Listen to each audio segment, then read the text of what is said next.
On est un peu en retard, mais on va commencer avec la seconde session, la session parallèle numéro 2 de pathologie duel. C'est le professeur Jean-Jacques Deglon et moi-même, Miguel Casas, nous allons partager la coordination de cette séance. Le premier pronom, ce sera Jean-Jacques, Derek Blevins de la Université Columbia University in New York. Il va parler de traitement avec psychostimulants dans la pathologie duel, TDAH et usage de cocaïne. Tout ce que entre nous travaillons depuis plusieurs années avec les addictions, nous croyons toujours que les pauvres patients usagers de cocaïne, de psychostimulants, sont vraiment plus malheureux que ceux qui sont héroïnomanes, par exemple. Tous ont un problème, mais avec l'héroïne, nous avons la possibilité de donner des succidanés, on peut donner de la méthadone, on peut donner de la buprenorphine, etc., pour faciliter les séverages et faciliter la curation. Mais avec ces patients, ces malades qui prennent de la cocaïne, seulement ce qu'on fait, c'est dire, bon, il faut que vous arrêtez. Quelques-uns, on propose de donner de la caféine. Il y a caféine pharmaceutique, 300-500 mg de caféine. Mais c'est une façon d'essayer d'éviter les syndromes d'abstinence et les séverages. Beaucoup d'entre nous croyons qu'il faudrait, pour la cocaïne, pour la méthamphétamine, pour toutes les addictions aux psychostimulants, la possibilité de donner des traitements que les aident pour essayer les séverages, l'interruption et, si c'est possible, la curation. Bon, c'est au moins en Espagne, et je crois que dans l'Europe, ce n'est pas permis d'utiliser le méthylphénidate ou la lysamphétamine, qui sont des médicaments qu'on utilise dans le TDA. On ne peut pas les utiliser directement pour le traitement des cocaïnomanes, par exemple, ou de patients avec méthamphétamine. Mais il faut bien penser que ça va venir. Ça va venir. Maintenant, j'arrête ici et je demande le docteur Derek Blevins de parler de psychostimulants en la pathologie duel, TDAH et cocaïne.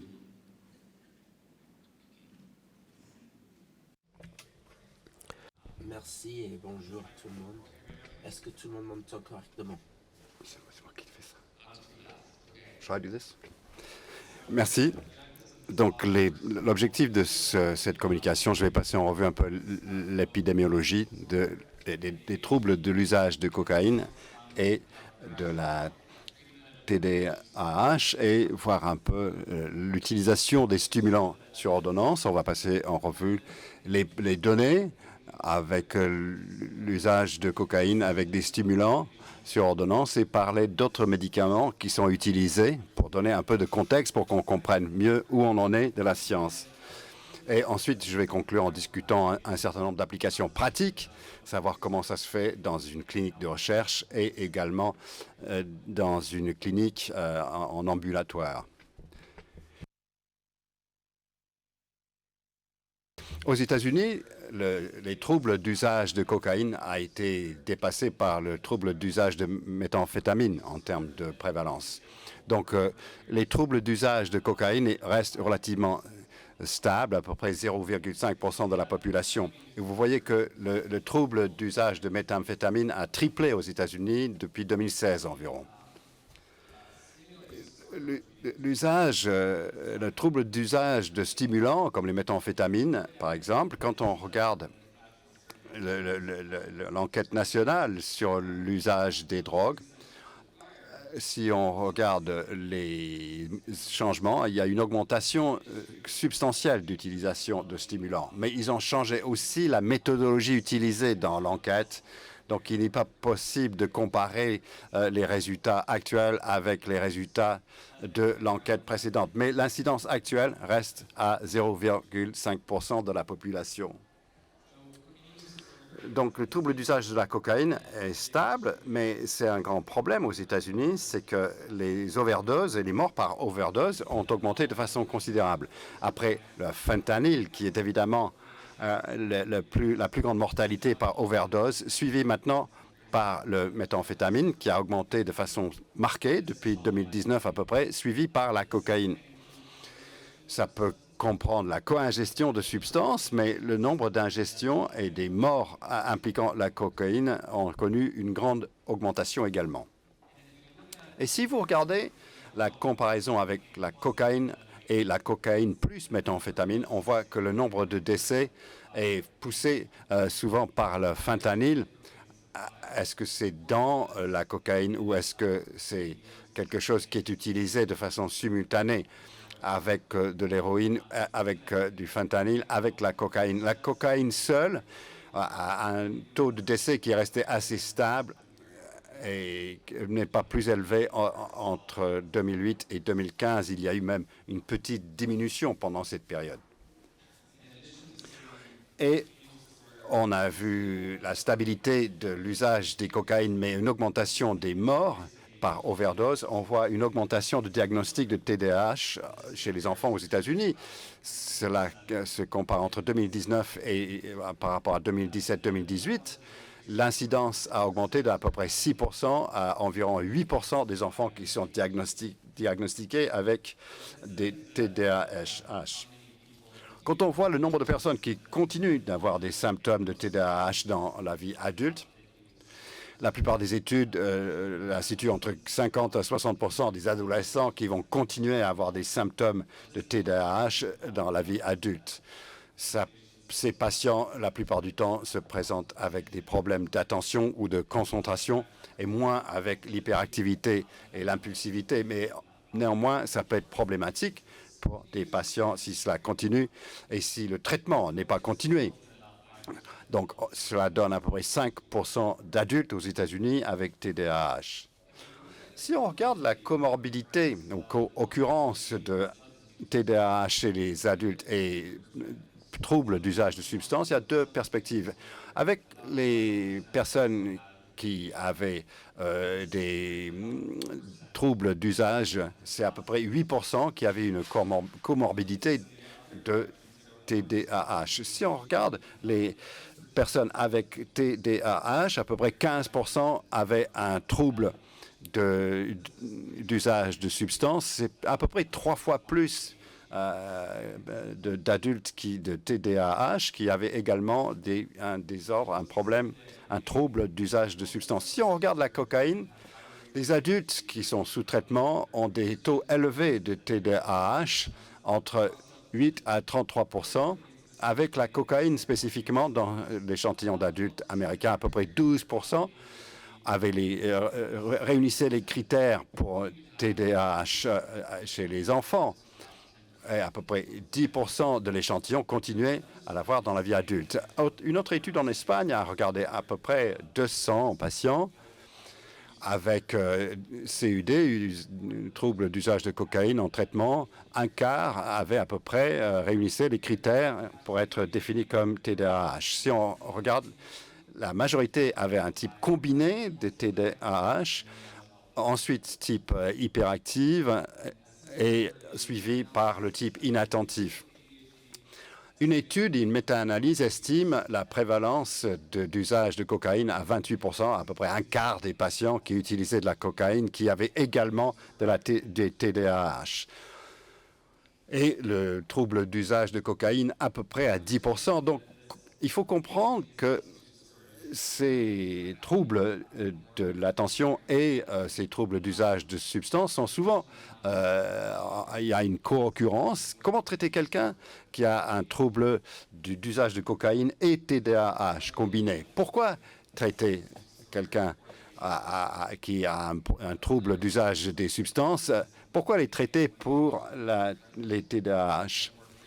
Parce que l'usage de cocaïne peut être plus intense, moins de chances d'en sortir, des taux de rechute plus élevés. Et s'il y a une rémission de la cocaïne, il faut davantage de temps, davantage d'exposition, mais ils répondent moins bien au traitement et des taux plus élevés d'autres comorbidités psychiatriques, notamment des troubles de la personnalité ou du comportement. Donc, quelle médication est utilisée pour traiter le TDAH? En première ligne, c'est méthylphénidate et les amphétamines, ce genre de stimulants, qui sont des substances contrôlées, qui sont addictives seules. Les gens peuvent développer des dépendances par rapport à ces médicaments. Donc, il y a un risque qui accompagne la prescription de ces médications, mais il y a également des bénéfices significatifs. Pour ces deux types de médications, on a des formulations à courte durée ou à longue durée. Et on a également des drogues qui doivent être ingérées pour être activées. Il y a Ceradex méthylphénidate qui est assez nouveau. Et il y a d'autres comme les amphétamines qui sont là depuis longtemps. Nos traitements de deuxième ligne sont des médications non stimulantes, la tormexétine et viloxacine, qui a été approuvé assez récemment par la FDA. Ensuite, les traitements de troisième ligne, guanfacine et clonidine, qui sont utilisés chez les enfants avec des symptômes hyperactifs ou impulsifs. Bupropion et des antidépresseurs tricycliques qui ont des résultats assez mitigés dans le traitement des TDAH. Donc, qu'est-ce qui guide nos choix de médication quand on pense au type de médication qu'il faut prescrire ou les types de stimulants qu'il faut prescrire? On sait que des stimulants à action courte rentrent plus rapidement dans le cerveau et quittent le cerveau plus rapidement. Et ça peut donner des effets de récompense. Dans les stimulants à courte durée, quand c'est pris oralement, la prise dans le système nerveux central est assez rapide. Mais il y a moins de récompense qu'avec des injections intraveineuses. C'est là où vous voyez, c'est ce que vous voyez. Avec injection veineuse, on a une prise rapide par le cerveau. Mais ensuite un plateau avec le méthylphénidate oral, c'est beaucoup plus lent et une disparition plus lente. Si on voit quelqu'un qui est traité avec méthylphénidate à courte durée pour TDAH, on aura ces hauts et ces bas, ces montagnes russes pendant la journée avec quelques pics entre les dosages, des pics et également des creux entre les dosages pris par ces individus. À droite, on voit les amphétamines et compare l'usage nasal à l'usage oral. Et on voit des résultats assez rapides quand c'est pris par voie nasale et quitte le système central, le nerveux central assez rapidement. C'est pour ça que généralement, on va utiliser des méthylphénidates à longue durée pour traiter les TDAH. C'est plus efficace parce qu'il y a moins de pics et de creux, mais également parce qu'il y a moins de risques d'abus. Alors, la question évidemment qui se pose, quand les gens utilisent la cocaïne ou les méthamphétamines, qu'est-ce qui va les empêcher de mal utiliser les stimulants? Ça paraît évident. Mais ce qu'on voit, si on regarde la population, c'est qu'une petite proportion de cette population utilise les stimulants avec les autres médicaments aux États-Unis. Il y a des gens qui utilisent la cocaïne et des stimulants sur ordonnance, mais ça représente 7,6% de tous les utilisateurs de stimulants. Donc, quel est le risque de diversion avec les stimulants sur ordonnance? Quelques enquêtes importantes ont été effectuées. La première avait 10 000 adultes entre 18 et 49 ans. À peu près 8% ont rapporté un usage non médical des stimulants, des sédatifs, médication pour le sommeil, 10%. La méthylphénidate à courte durée a été le médicament qui avait la probabilité la plus élevée de mauvais usage. suivi par les amphétamines à longue durée, les méthylphénidates à longue durée. Et ensuite, la liste d'hexamphétamines. Deuxième étude, plus de 200 000 personnes qui ont été traitées pour usage de substances. 1,8% ont rapporté des utilisations de stimulants sur ordonnance pour des usages non médicaux, apparemment associés à des problèmes biopsychosociaux. 1,6% ont rapporté un usage médical. On a prescrit des stimulants pour le TDAH et a été associé à un usage moins important de stimulants. Donc, quelles sont les preuves pour l'utilisation de psychostimulants pour TDAH avec usage de cocaïne? On va parler de deux médications maintenant pour l'usage de cocaïne seul, sans comorbidité. L'idée, c'est, comme on a dit, c'est un peu similaire au concept de thérapie agoniste pour la dépendance aux opioïdes, mais il y a plusieurs différences. On ne peut pas avoir ces médicaments qui restent sur les récepteurs 24 heures sur du jour, 7 jours par semaine, etc., comme on peut le faire avec la méthadone et buprenorphine. On ne peut pas rester sur stimulant en permanence. Les amphétamines semblent plus efficaces que les méthylphénidates pour les troubles d'usage de la cocaïne, et les résultats sont meilleurs avec un dosage plus élevé d'amphétamines pour les troubles d'usage de la cocaïne. Donc, ce que cela montre ici, c'est que pour les amphétamines sur ordonnance, on voit un bénéfice net par rapport à la méthylphénidate, où c'est à peu près neutre, peut-être favorable au placebo, et méthaphényl qui n'est pas approuvé pour le TDAH. On voit quelques améliorations des troubles d'usage de la cocaïne. Je vais parler maintenant d'un essai qui a été fait à l'Université de Columbia. C'était randomisé, contrôlé, 13 semaines. Les participants sont arrivés 3 fois par semaine dans la clinique, randomisés. Soit ils recevaient jusqu'à 80 mg de méthamphétamine, 60 mg pour le placebo. Et ils pouvaient aller jusqu'à la dose maximale dans ces catégories. Donc, s'ils étaient dans la catégorie 80 mg et qu'ils ne pouvaient pas tolérer plus de 60 mg, en raison d'angoisse ou anxiété, ils pouvaient rester à la dose de 60 mg.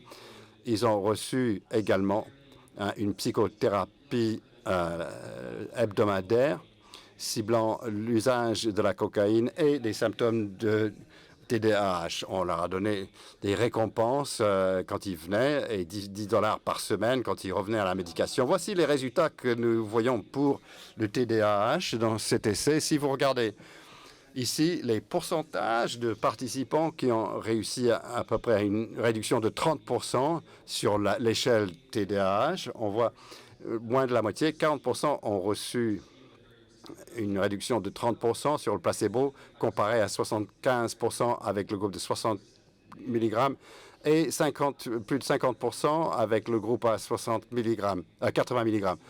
Ce n'est pas une différence significative entre le groupe placebo et 80 mg, même si on voit plus que la moitié des personnes dans ce groupe avaient une réduction de moins de 30%. Si on regarde ça différemment, le changement moyen par rapport à ce score, on voit une signification dans les groupes à 60 et à 80 mg en termes de changement moyen. Ensuite, quand on regarde l'usage de la cocaïne et les résultats, on voit le groupe placebo. En bas, c'est la ligne verte, c'est 60, et la ligne bleue, c'est 80 mg. On voit qu'il y a au moins au début du traitement une chute initiale et qui reste à peu près stable pour le reste de l'expérience. On voit des données, soit usage ou non. Il y a une signification, quelle que soit la manière d'analyser les données. Donc, les résultats en termes d'usage de cocaïne pour 60 mg, 18% avaient une rémission dans les dernières semaines, comparé à 30% qui avaient une rémission dans le groupe à 80 mg. Et il y a une différence significative par rapport au groupe placebo, où il n'y avait que 7% qui ont réussi à atteindre une rémission dans les dernières semaines de l'étude. Ici, une étude secondaire qui regarde le rapport entre l'amélioration de TDAH et l'amélioration d'usage de cocaïne dans cet essai. Je ne vais pas essayer d'expliquer ce que c'est que ce modèle statistique, mais si des statisticiens voulaient le savoir, c'est comme ça qu'on a utilisé avec ce modèle à équation structurelle cross-laguée autorégressif. Il y avait une amélioration des symptômes dans la deuxième semaine de TDAH qui avait un meilleur résultat par rapport à leur arrêt de prise de cocaïne dans la troisième semaine. Un quart des personnes avaient des améliorations de TDAH suivies d'abstinence. Et ensuite, on voit que toutes ces personnes avaient une amélioration dans les symptômes de cocaïne, qu'ils ont réussi à s'abstenir. À peu près un tiers du groupe avait une amélioration de TDAH, mais n'a pas réussi à arrêter la cocaïne. Deuxième analyse secondaire qui a été faite pendant cette expérience, regardez l'impulsivité comme modérateur possible. Une réponse de traitement par amphétamine, le TDAH, évidemment, il y a les déficits de maîtrise des impulses, de l'impulsivité. On aura certainement un certain nombre de symptômes. Mais ce qu'on a regardé, c'est l'échelle d'impulsivité qui mesure l'impulsivité. Et on a regardé cela parce que j'avais fait une autre étude secondaire de l'atopiamate pour l'usage de la cocaïne et montrait que des individus avec une impulsivité plus élevée avaient plus de chances d'avoir une amélioration avec ce médicament. Donc je voulais répéter cette analyse avec ce groupe traité par amphétamine et on a vu que les gens traités avec les amphétamines avaient une probabilité plus élevée d'abstinence s'ils avaient une grande impulsivité. C'est intéressant parce que cette impulsivité a l'air de modérer la réponse à la cocaïne.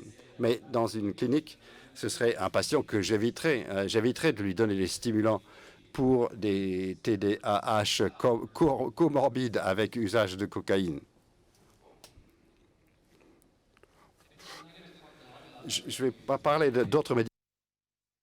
Il est important de comprendre pour le contexte qu'il y a des études qui ont regardé les méthylphénidates, mais qui paraissent moins efficaces dans le traitement des troubles de la cocaïne, mais des essais qui regardaient le TDAH et l'usage de cocaïne et les comorbidités. Une des études a montré une amélioration, l'autre, pas d'amélioration, mais pas d'aggravation. Deuxième étude faite à l'Université de Columbia avec méthylphénidate à libération soutenue. Pas de changement dans les résultats par rapport à l'usage de cocaïne, mais ceux qui ont amélioré leurs symptômes de TDAH en méthylphénidate avaient probablement une diminution de leur usage de la cocaïne. L'atomoxétine, c'est une des médications non stimulatrices qui est approuvée. Un effet à peu près 0,5 qui est inférieur à ce qu'on a avec les amphétamines. Donc, c'est une alternative aux psychostimulants pour les individus à comorbidité parce qu'il n'y a pas le même potentiel d'addiction ou des problèmes avec la diversion. Francis Leven a fait une étude de 12 semaines jusqu'à 80 mg avec une augmentation de TDAH, mais pas de changement dans l'usage de la cocaïne. Dernière médication dont je vais parler, c'est le lisdexamphétamine, avec une étude qui regardait ça pour l'usage de cocaïne seule, sans comorbidité à TDAH. C'est une drogue qui a besoin d'hydrolyse par les cellules rouges pour être transformée. Donc, les pharmacocinétiques ne sont pas possibles. C'est possible. C'est la même chose si on le prend de façon par voie nasale ou par voie orale. Donc, moins de risque de diversion. 70 mg par jour, c'est le maximum approuvé par la FDA, mais qui n'était pas significatif pour les résultats sur la cocaïne. Mais c'est important de noter que le lisdexamphétamine est à peu près 40 ou 50% de la puissance de cette autre molécule. Donc, on peut avoir les mêmes résultats qu'avec mexamphétamine, sauf si on dépasse les maxima approuvés par la FDA. On a fait une petite étude de 17 participants et on disait, qu'en est-il si on va doubler la dose parce que la puissance est à peu près la moitié. Donc la dose cible, c'était 140 mg par jour, 2 fois la dose FDA. On a vu que 37% des personnes impliquées étaient abstinents dans les 3 dernières semaines de l'étude. Donc, ils avaient réduit ce qu'ils dépensaient sur la cocaïne par jour d'environ 60%. Le dosage moyen, c'était 118 mg. Et il y avait 4 personnes qui avaient des réductions de dosage en raison d'effets secondaires comme l'anxiété. Mais ils continuaient quand même dans l'étude. Mais comme les méthamphétamines à libération étendue, une dose plus élevée peut être nécessaire pour le trouble d'usage de la cocaïne et surtout les comorbidités avec TDAH. Alors, application pratique, comment utiliser ça dans l'environnement clinique? Il y a des outils de dépistage qui ont été validés pour des troubles d'usage des substances et les utilisateurs de cocaïne pour diagnostiquer le TDAH. Quelques exemples ici, on voit que ces échelles ont été validées. Ça peut être le premier pas, c'est utiliser un outil de dépistage qui a été validé dans la population qui souffre de troubles d'usage de la cocaïne. Ensuite, des entretiens structurés pour le diagnostic. L'outil de dépistage ne donne pas un diagnostic, c'est le deuxième pas important. Et évaluer leur ligne de base de fonctionnement. Et voici quelques échelles qui peuvent être utilisées pour faire cela. Très important de discuter les objectifs du traitement et voir comment on va déterminer une amélioration. On veut une amélioration du fonctionnement et pas simplement une réduction des symptômes de TDAH. On peut leur demander de démontrer cela d'une façon ou une autre, que ce soit leur travail d'école, etc., ou alors des informations données par les parents, etc., par leurs partenaires.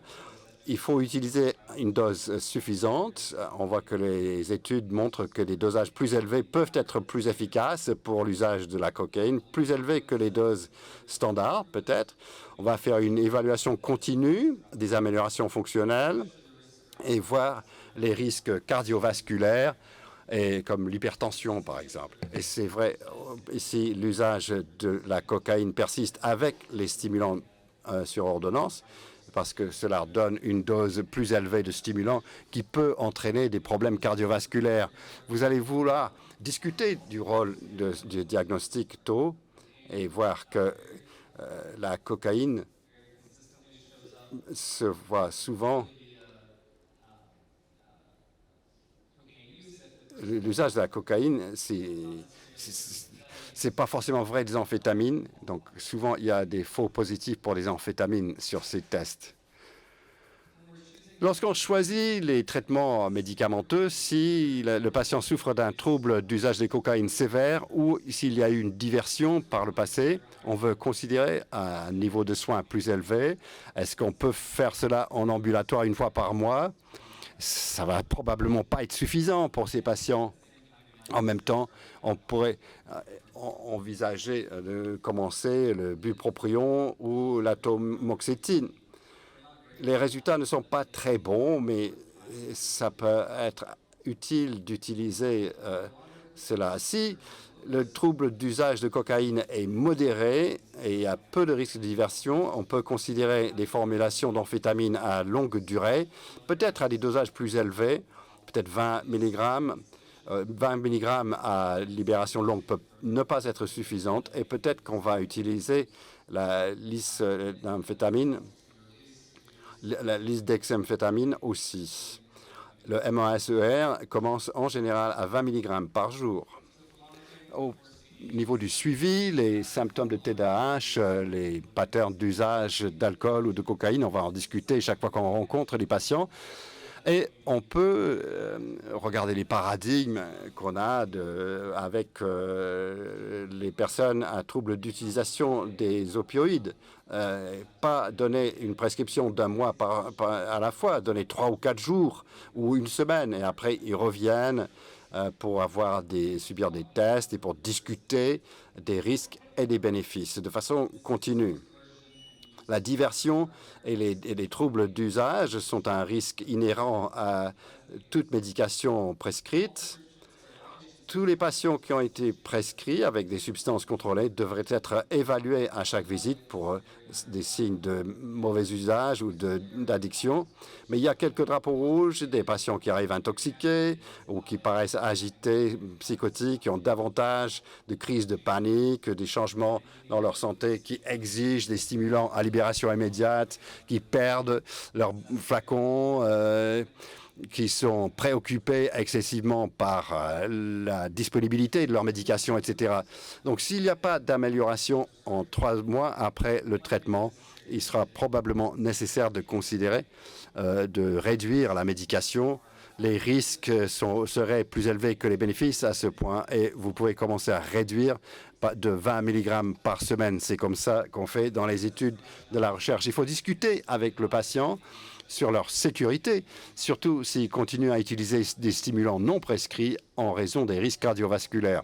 Et ensuite, il faut penser aux médications alternatives comme le bupropion. Donc, pour résumer, le trouble d'usage cocaïne reste stable, même si les décès par overdose augmentent aux États-Unis. Donc, il y a plus d'urgence pour le traitement. Les TDAH non traités peuvent avoir un mauvais impact sur les résultats de traitement pour les troubles d'usage de la cocaïne. Les stimulants prescrits ont démontré leur efficacité. Il y a des risques de mauvaise utilisation et la sévérité du trouble d'usage de la cocaïne et d'autres facteurs, y compris l'historique du patient et votre rapport avec le patient, devraient rentrer dans votre prise en compte du traitement du TDAH. Qui est une comorbidité. Et le suivi très rapproché, très étroit est également important. Donc, je vous remercie de votre attention.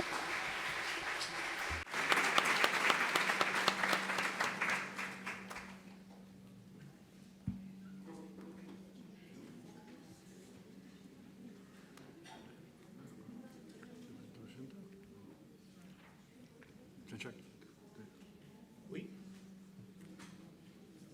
Questions Non. Questions? No, not now. Des questions, mais pas maintenant, je pense. Continuer avec notre deuxième orateur qui va parler de la violence chez les patients présentant un TDAH et un trouble de l'usage de substances. Carlos Conchero de Salamanca. À vous.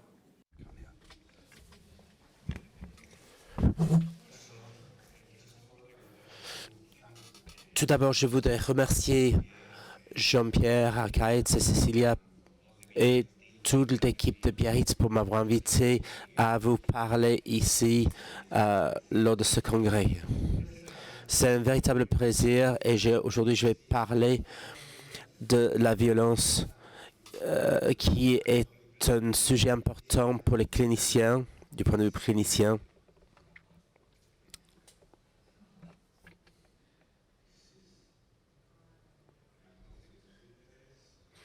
Ici, vous voyez les conflits d'intérêts. Je ne vais pas en parler. Là, vous avez le financement. Et je voudrais vous rappeler que je travaille à Salamanque depuis 5 ou 6 ans. C'est une ville universitaire avec environ 300 000 personnes. Et je voudrais vous inviter tous à nous rendre visite. Nous avons beaucoup de culture, c'est un endroit très agréable. La pertinence de l'université, c'est une université très très importante, comme je vais vous expliquer plus tard. Là, vous avez ma nouvelle équipe de recherche. Nous sommes plus de 200 personnes dans le service, mais c'est une équipe qui travaille sur la violence et le TDAH. Je voudrais commencer avec une définition de la violence. C'est un comportement qui implique la force physique qui a pour but de endommager, de blesser ou tuer quelque chose ou quelqu'un. Malheureusement, la violence, c'est quelque chose qui existe dans la société. Il faut y faire face. Il faut un peu de violence parce que sinon, la race humaine ne pourra pas survivre. La violence est associée à l'utilisation de drogues, avec des intoxications. Tous ceux qui travaillent dans les urgences souffrent, voient des patients passer qui sont intoxiqués avec différentes drogues. Il y a des comportements agressifs, la dépendance sur les drogues, des troubles mentaux avec des doubles diagnostics, des troubles de personnalité, borderline. Mais je voudrais vous rappeler quelques antécédents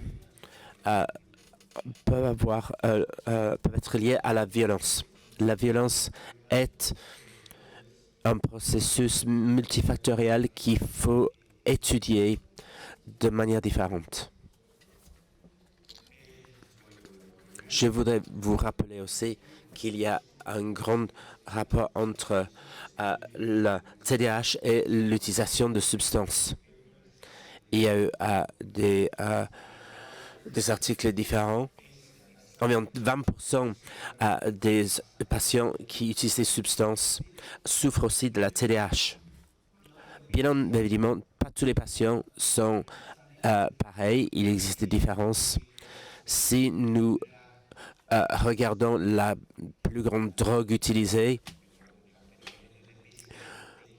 il y a aussi des utilisateurs de plusieurs drogues à la fois, mais principalement il y a une ou deux drogues. Et avec l'alcool ou la cocaïne, par exemple.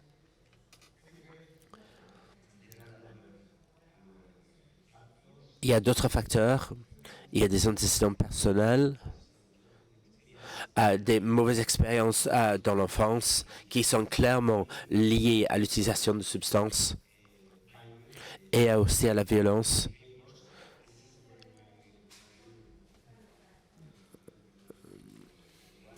Ça, c'est une revue de 2020-2021.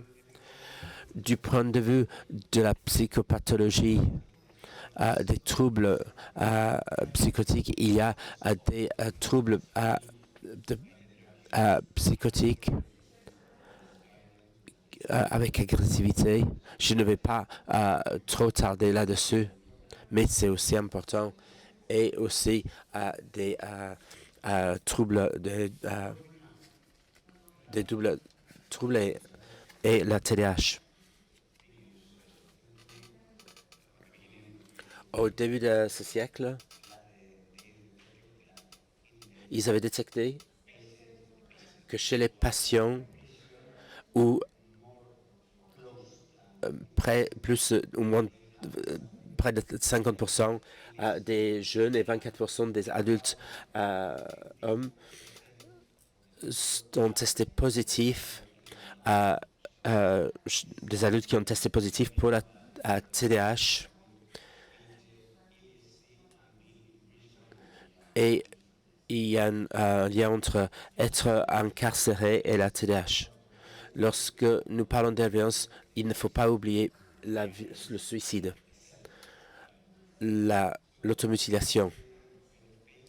Ce genre de patient est lié avec un risque élevé de souffrance, de suicide ou d'idées suicidaires. Pourquoi? Parce que cette condition, l'agression physique et verbale sont le résultat de l'irritabilité, la destruction de propriété et accidentale. Ça peut être à cause de l'accident, à cause d'une inattention, de l'impulsivité. Il y a beaucoup d'explications qui peuvent lier la violence et le TDAH. Je voudrais maintenant vous montrer quelques données préliminaires. Près de 300 personnes qui viennent au centre de jour. La plupart ne sont pas des... 95% des patients viennent sans traitement au préalable. Et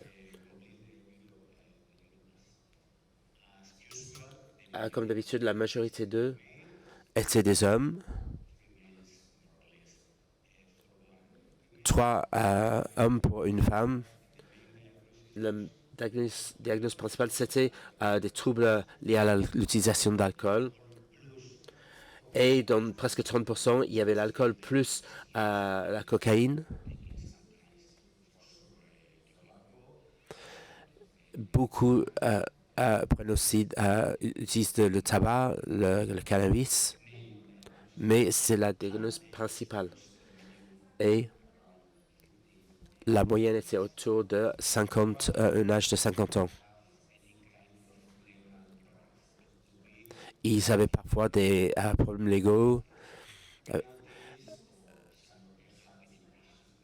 Certains étaient incarcérés. Ils avaient fait d'autres délits.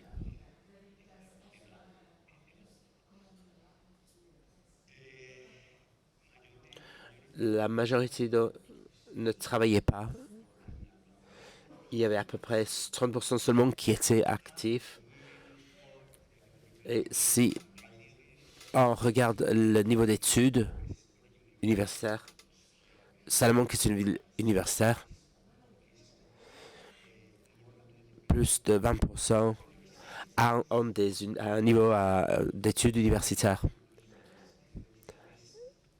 Et si on regarde le lycée plus l'université, c'est plus de la moitié de l'échantillon. Ce n'est pas typique. Ce ne serait pas typique dans une autre ville. Mais c'est spécifique à Salamanque. À l'avenir, on va focaliser spécialement sur les patients qui ont une licence universitaire. Là, vous voyez notre protocole.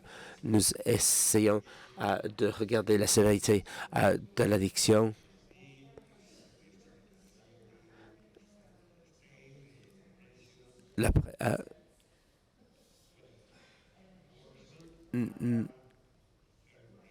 Il y avait à peu près 30% dépassent la barrière de 13 sur l'échelle de auto-rapport. C'est le WURS, le Window Utah Rating Scale. Ceux qui souffrent dans l'enfance se trouvent à plus de 35%. Sans résistance sont élevés par rapport aux autres études.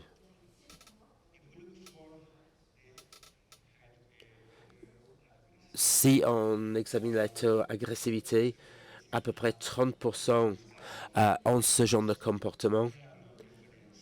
Et il n'y a pas de différence entre les deux sexes. Nous étions très étonnés. Clairement, il y a des différences. Quand on regarde l'influence de la cocaïne, ce n'est pas la même chose que l'alcool plus cocaïne. L'alcool semble être un des facteurs pour produire la violence dans chez ce genre de patients. Et lorsqu'on étudie ce questionnaire,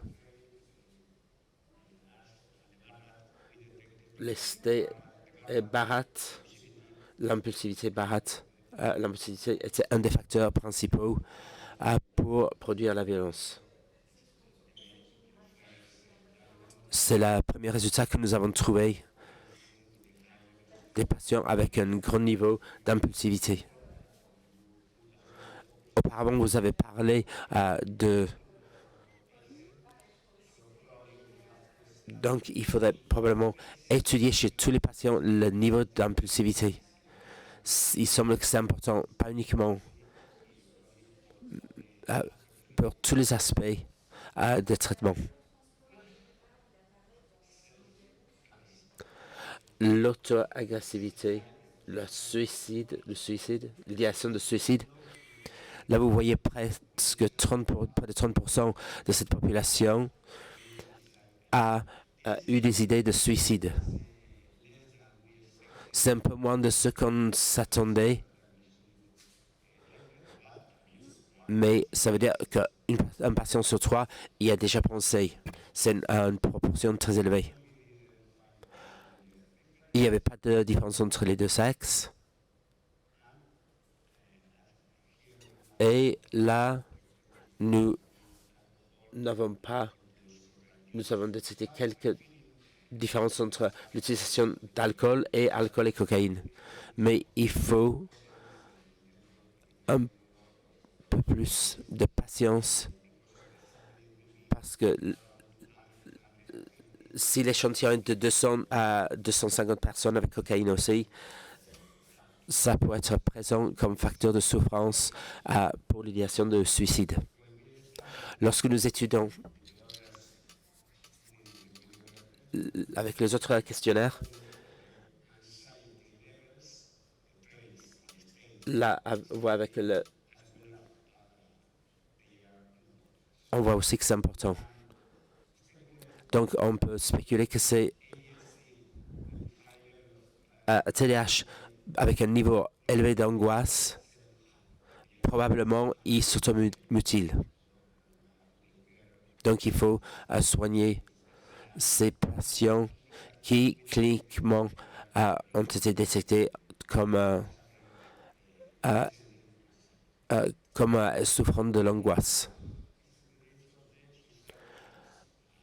Ici, vous avez le nombre de tentatives de suicide. Il y a moins de patients qui sont passés à l'acte. Nous effectuons non seulement une étude sur l'utilisation de drogue,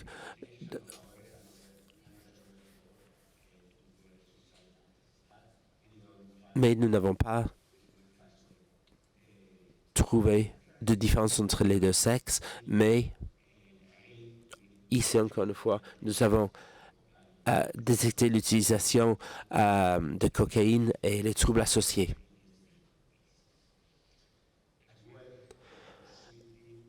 Également, l'impulsivité semble être le facteur principal qui est derrière la violence. Donc, comme je l'ai dit auparavant, c'est un des facteurs principaux. Dans notre échantillon, nous n'avons pas... Il y a d'autres facteurs pertinents, l'impulsivité, l'angoisse, le type de drogue utilisée, la cocaïne. C'est un des facteurs principaux. Mais pour le suicide, on a déjà étudié avec un autre échantillon. C'est un échantillon énorme, près de 700 patients. Il y a 6 ou 7 ans. Et vous voyez les niveaux de TDAH est de 16,2%. Il y a des différences dans ce groupe. L'idéation du suicide est par rapport à l'acte même. Et là, la TDAH est très pertinente. Dans ces recherches, nous avons proposé que l'idéation de ce que je n'avais pas dit pour l'échantillon, il y a des patients qui sont dépendent de l'alcool, des opioïdes et de la cocaïne. C'est un échantillon très ouvert que nous avons récolté pendant 4 ans. Et le trouble de personnalité borderline, on n'a pas trouvé de lien avec les tentatives de suicide. C'est important parce que le TDAH peut être arrêté par le clinicien. Il faut le voir s'ils ont suffisamment de temps pour interviewer. Pourquoi est-ce que nous avons pas réussi parce qu'il y a un faux positif. Il faut utiliser un outil d'identification qui donne quelques faux positifs. Il faudra augmenter le nombre de patients. Il faudra réévaluer avec l'entretien de diagnose de TDAH de Connors. Il faut entre 40 et 60 minutes pour chaque patient. Donc, ce n'est pas facile. Mais si vous avez les chercheurs disponibles, il faut que les patients collaborent avec leurs recherches. Et en Espagne, ce n'est pas très courant.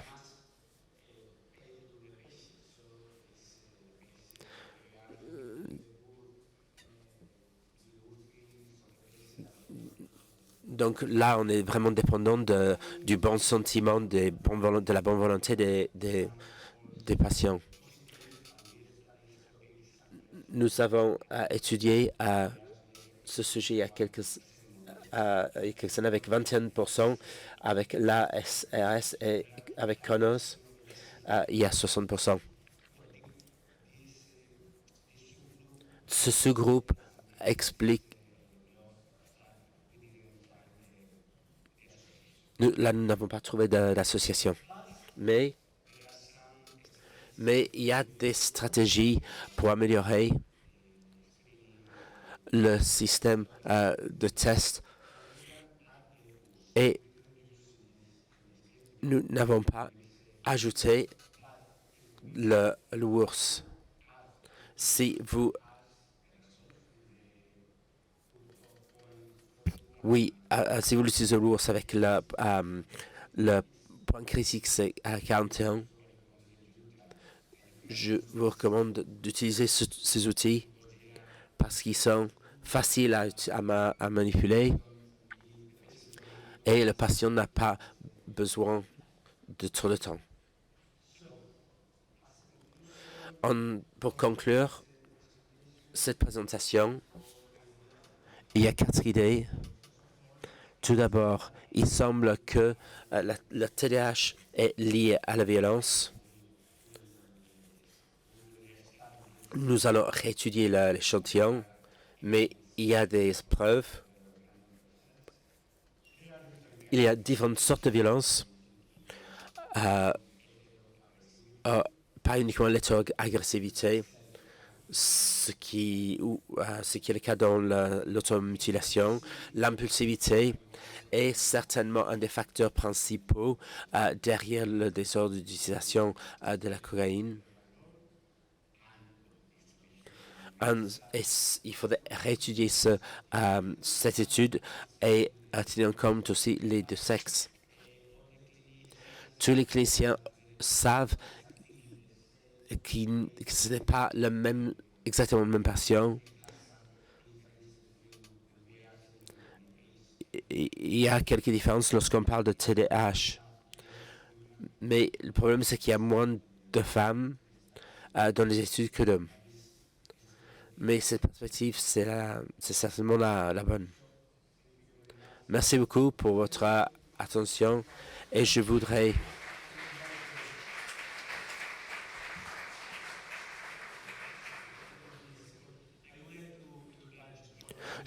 vous tous inviter à Majorque. Nous allons avoir une conférence sur l'ADSD, sur le TDAH.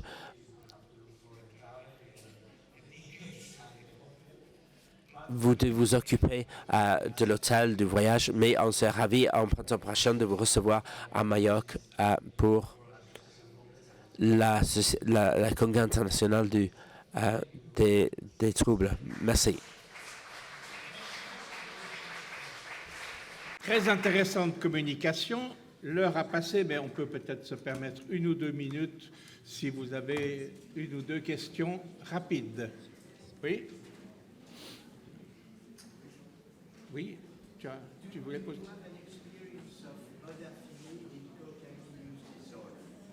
Tu as le micro qui arrive. The question was about modafinil for cocaine.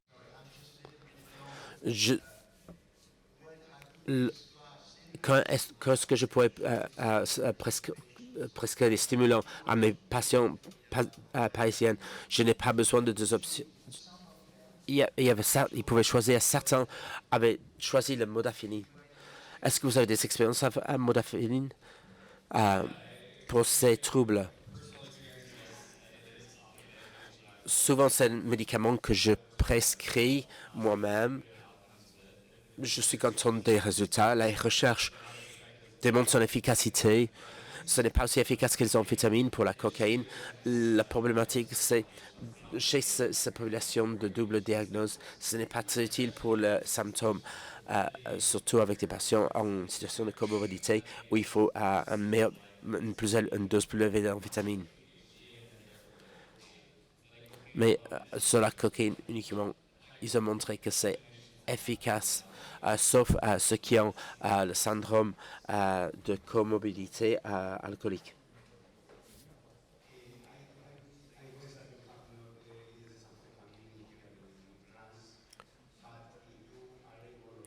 Si vous travaillez proche de la frontière avec l'Espagne, les amphétamines peuvent être une bonne option pour ce genre de patients parce que le risque d'abus ou de mauvaise utilisation est quand même assez faible.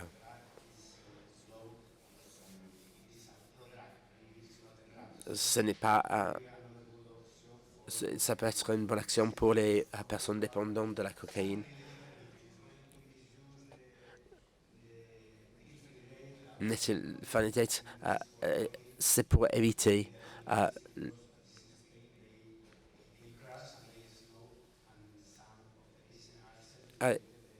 certaines patients s'injectent tout de suite le produit.